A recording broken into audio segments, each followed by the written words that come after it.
Geographical point of view से भारत में नदियों का विशेष महत्व है। वैसे तो भारत में छोटी बड़ी कुल मिलाकर 200 से भी अधिक नदियां बहती हैं, लेकिन आज हम इंडिया की 10 सबसे लॉन्गेस्ट रिवर्स के बारे में डिस्कस करेंगे। ये 10 मेन रिवर्स हैं: गंगा, गोदावरी, कृष्णा, यमुना, नर्मदा, इंडस, ब्रह्मपुत्र, महानदी, कावेरी और ताप्ती। इन नदियों की टोटल लेंथ लगभग 18,741 किलोमीटर है। नॉर्थ में हिमालय से निकलने वाली प्रमुख नदियों में गंगा, यमुना, ब्रह्मपुत्र और इंडस रिवर्स शामिल हैं, जबकि साउथ पेनिनसुलर इंडिया में नर्मदा, कावेरी, महानदी और कृष्णा जैसी प्रमुख रिवर्स फ्लो करती हैं।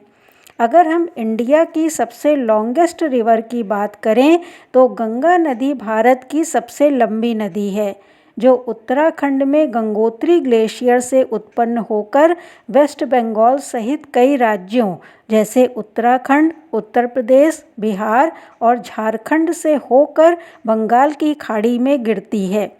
इसकी कुल लंबाई लगभग 2525 किलोमीटर है।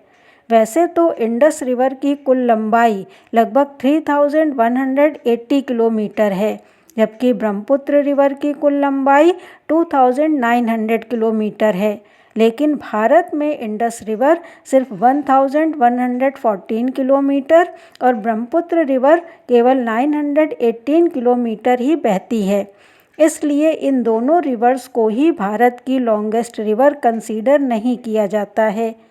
सेकंड नंबर पर है गोदावरी रिवर, जिसकी टोटल लेंथ लगभग 1465 किलोमीटर है।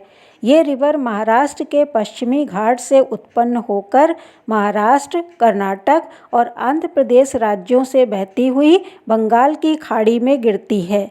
कृष्णा रिवर भारत की तीसरी सबसे बड़ी नदी है, जिसकी टोटल लेंथ लगभग 1400 किलोमीटर है। ये रिवर भी महाराष्ट्र के पश्चिमी घाट से उत्पन्न होकर महाराष्ट्र, कर्नाटक और आंध्र प्रदेश राज्यों से बहती हुई बंगाल की खाड़ी तक पहुंचती है। यमुना रिवर ये भारत की 4th सबसे लॉन्गेस्ट रिवर है, जिसकी कुल लंबाई लगभग 1376 किलोमीटर है।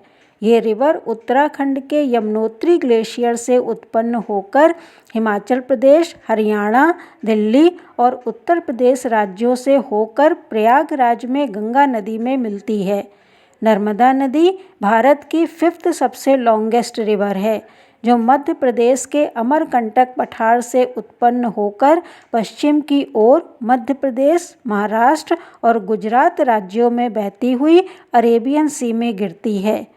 इसकी टोटल लेंथ लगभग 1312 किलोमीटर है। 6th नंबर पर है इंडस रिवर, जो तिब्बत के पठार से उत्पन्न होकर लद्दाख, जम्मू और कश्मीर राज्यों से होती हुई पाकिस्तान तक पहुंचती है। इसकी कुल लंबाई लगभग 3180 किलोमीटर है, लेकिन भारत में ये सिर्फ 1114 किलोमीटर के दायरे में बहती है। ब्रह्मपुत्र भारत की 7वीं सबसे बड़ी नदी है, जो तिब्बत में मानसरोवर झील के पास चेमायुंगडुंग ग्लेशियर से उत्पन्न होकर अरुणाचल प्रदेश में सियांग नदी के नाम से प्रवेश करती है। वैसे तो इसकी कुल लंबाई 2900 किलोमीटर है, लेकिन भारत में ये नदी लगभग 918 किलोमीटर का ही सफ़र तय करती है। ये रिवर अरुणाचल प्रदेश, असम और बांग्लादेश से होकर बहती हुई गंगा और मेघना नदियों के साथ मिलकर वर्ल्ड के सबसे लार्जेस्ट सुंदरवन डेल्टा को फॉर्म करती है और उसके बाद बे ऑफ बंगाल में गिरती है। महानदी भारत की 8वीं सबसे बड़ी नदी है, जिसकी कुल लंबाई लगभग 858 किलोमीटर है। ये रिवर छत्तीसगढ़ के रायपुर जिले में उत्पन्न होकर छत्तीसगढ़, उड़ीसा से होती हुई बंगाल की खाड़ी में गिरती है। कावेरी भारत की 9th नंबर की लॉन्गेस्ट रिवर है, जो कर्नाटक के पश्चिमी घाट से उत्पन्न होकर कर्नाटक और तमिलनाडु से बहती हुई बे ऑफ बंगाल में गिरती है। इसकी कुल लंबाई लगभग 800 किलोमीटर है। 10th नंबर पर है तापी रिवर। ये रिवर मध्य प्रदेश के सतपुड़ा रेंजेस से उत्पन्न होकर महाराष्ट्र और गुजरात से होकर खंबात की खाड़ी जो अरेबियन सी में लोकेटेड है वहाँ पर गिरती है। इसकी टोटल लेंथ लगभग 724 किलोमीटर है। तो ये था एक्सप्लेनेशन इंडिया की 10 लॉन्गेस्ट रिवर्स का। आई होप आपको मेरा ये वीडियो भी नॉलेजेबल लगा होगा। अगर आपको मेरे वीडियोस अच्छे लगते हैं तो प्लीज़ इसे लाइक करें, कमेंट सेक्शन में अपने व्यूज़ बताएं, इसे अपने फ्रेंड्स एंड फैमिली मेम्बर्स के साथ शेयर करें और अगर अभी तक आपने मेरे चैनल को सब्सक्राइब नहीं किया है तो प्लीज़ इसे सब्सक्राइब करें। Thank you.